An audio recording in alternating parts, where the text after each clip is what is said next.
Welcome to my day 4 of the Legend of Mushrooms, and it's tips and tricks day. That is right, I'm going to give you 5 tips and tricks on how you, even as a free-to-play player, can be advancing, just like myself, on day 4 to Abyss 2 and further. So let's get into today's video.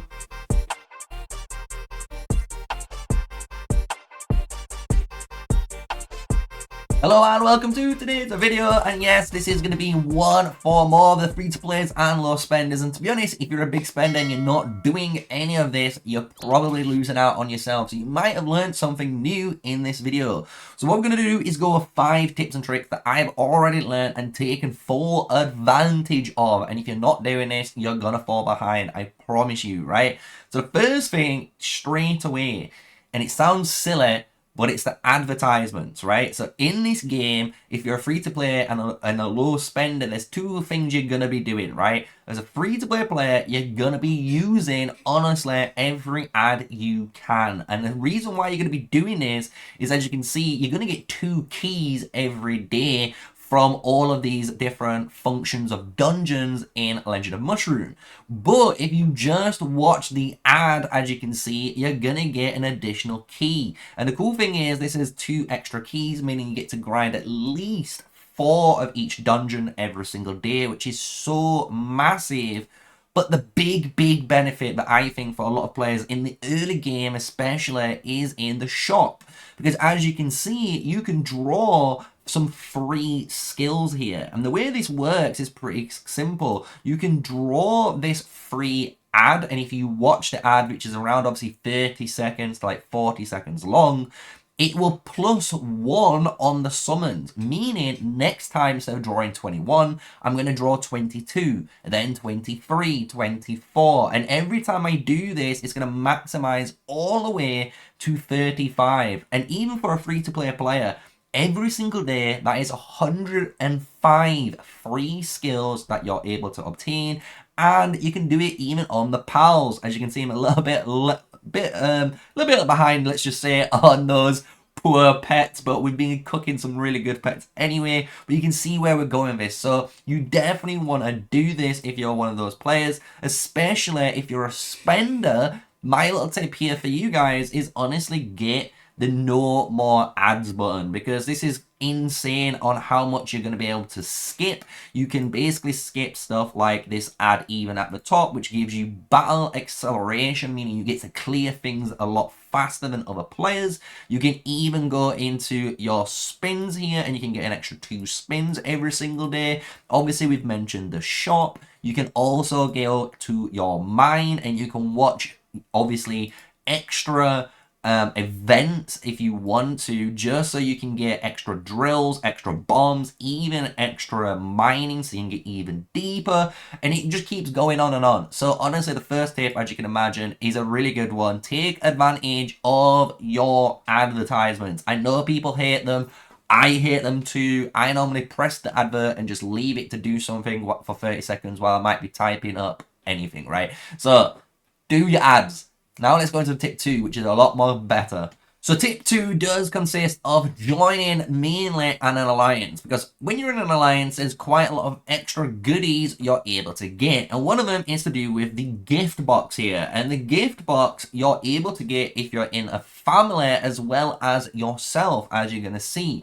And these gift boxes just appear when people either do 2 different types of milestones, right? And you can see on my gift box, I have the same. One is Fortunate Expedition, meaning I was lucky enough to unlock something for the first time. And Shroom Valor is basically similar, but you've gone through a certain stage, right? You've hit a certain milestone, right? And you can get these, again, all the way through free-to-play and low spenders. And the beautiful thing about doing it is you're getting gems for it, boys. And you just need to keep clicking on them. So a lot of people don't do this. Maybe a lot of people are not in an alliance. You should try and join an alliance. And honestly, you could even get into some of the top alliances in the game.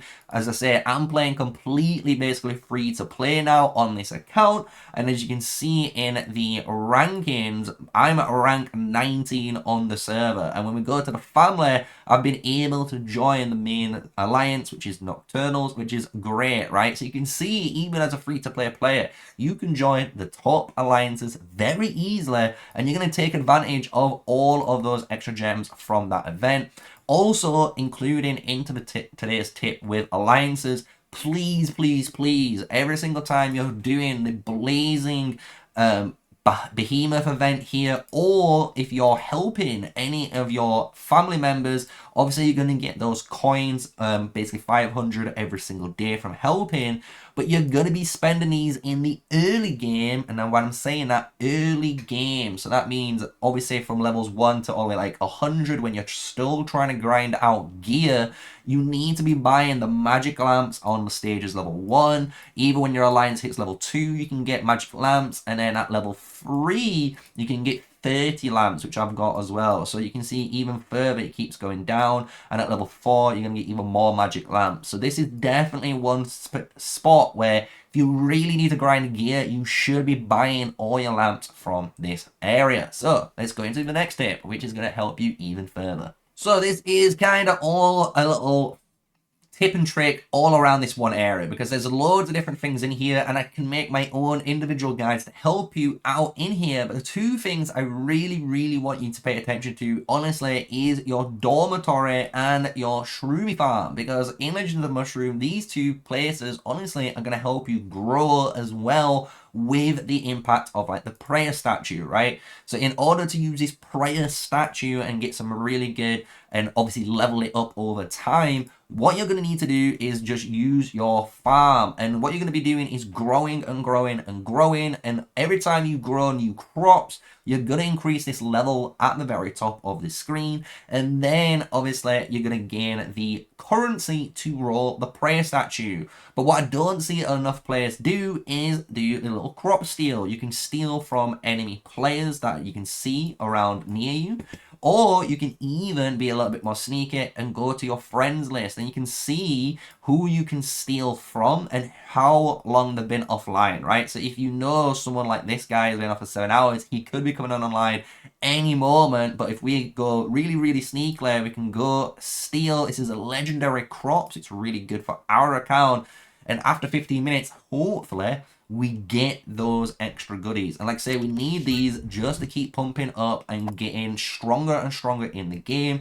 And this obviously falls in your dormitory too. This is just another little area that you need to be paying attention to, because if you're not, you're going to be losing out on, as you can see, these free skills. I've just got a free legendary skill for just being online for 30 minutes. And when you're offline, you're also able to generate more as well. So it's a really good mechanic. Don't forget it. Don't ignore it. These two especially are going to help you power up your account. So let's go into tip 4, and this is the major one that I see a lot of players mess up on in Legend of Mushroom. So this major tip is to do with your gems and one major mechanic in the game, which is called the mount. And the mount is this little horse figure that you might not have unlocked yet, but you get it on day 4. And this is arguably one of the best places where you can get just super powerful. It starts out as a little lily pad, and the more you just upgrade it with these little clock winders, you're gonna go up into different rarities, as you can see, and it just goes and it just keeps going. It's crazy, right? But the cool thing on this, when we're talking about it, you can get obviously advanced skins, you can empower it even further. But what the big tip on mounts is for a lot of free-to-play players is, at the start, I know you're going to be tempted to spend gems on your, pets or on your skills. So you're probably going to try and waste gems here. Please don't do that. Save all of your gems until day 4 at least, because as soon as you do that, you're able to actually upgrade these. You can go to the Chrono Tower, which is the dungeon in the game, to generate these. Or if you actually go to this purchase menu, you can actually move to the little one across, which is the supply store. And by going to the supply store, you can actually come down and you can see your clock winders. So basically all the gems you've been saving up, you can buy 200 here for 7k. Obviously, if you save up even more, which is 35k, you can get 1,000, which is so much like value. And that's gonna just literally just skyrocket, you guys, in power. I went from yesterday easily about 1.4 million power, and I've already doubled to 2.8 million, right? Which is great. I love that. And this is easily the best thing about it. One extra tip for you players, though, I know you're probably going to think after watching that whole segment, you know you're going to drop all your gems on day 4. But that is not the case. Even though I'm still on day 4 myself, there is an event that's going to come up. Similar to one of these events that you can see, like the Star Dream Party, one new event that's going to come up is all about your mounts, and that's on day 9. So 5 days after you unlock this mount, you should be saving, maybe use a couple of gems. I'm not going to lie, maybe use 1,000, like 7,000 gems and then save the rest, right? Just so you've got a bit of power to push through maybe the Abyss stages and getting towards the Apocalypse stages in the AFK arena area where I'm in. But once you've got to day 4, honestly, save your gems for 5 days and then blitz all of your gems on day 9, and you will honestly maximize on all of the value and power up so much all in once. So that is definitely a little bit of a long-winded one, I know, but I need to try and stress this out, and I do want to try and repeat myself a couple of times so you guys understand how important it is to not spend your gems on skills and pets and actually wait as patiently as you can to pump it all into your mount. So the final tip is one to put a lot of new players and maybe just existing players as well minds at ease, because I get so many questions. Everyone keeps asking what's the best class in the game, and the thing is I don't think there is actually a best class in the game at all, because there is 3 different classes that deal damage in 3 different ways. And you'll notice if you actually prefer one playstyle, you'll actually just be fine and you'll pump through. So the way I'm going to explain this tip is pretty simple. If you pick the warrior class, all your damage is basically dealt through counterattack. So you're trying to get as much evasion and, DPS through crits, but counter hitting is where you get all your damage from. So when the boss hits you, it will counter hit the damage back and reflect it for an insane amount of damage. And that's what you're all about, counter hitting and counter hitting. So like really good little tanky boy. And obviously when you go through here, this is just going to change a little bit on the dynamic on how that class is played.